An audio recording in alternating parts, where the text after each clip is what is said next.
Mga kabalik, mga ka-mindshift, may nagtanong sa akin, do you believe in God? Sagot ko, sinong God? Kasi kapag sinabi mong God, parang iisa lang siya sa utak natin.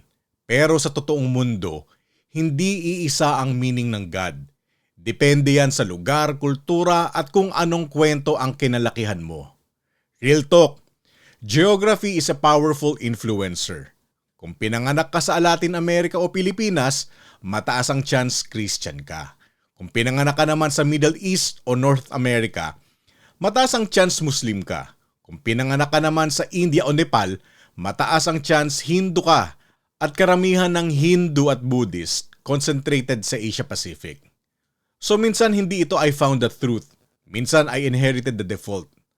At ito pa, kapag sinabi mong God, maraming concept yan. May one God, may many gods and goddesses, may cosmic force, may spirits, may ancestors, may iba-ibang pangalan, iba-ibang lens.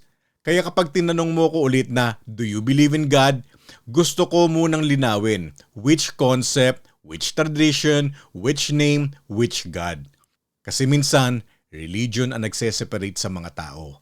Hindi ko sinasabing huwag maniwala sa Diyos. Ang sinasabi ko lang, minsan yung label nagiging dahilan ng kami versus sila. Kaya nga naalala ko yung point ni John Lennon sa Imagine, yung line na, and no religion too. Ang punto nun, isipin mo lang, kung walang label na pinag-aawayan, baka mas madali tayong magkaintindihan bilang tao.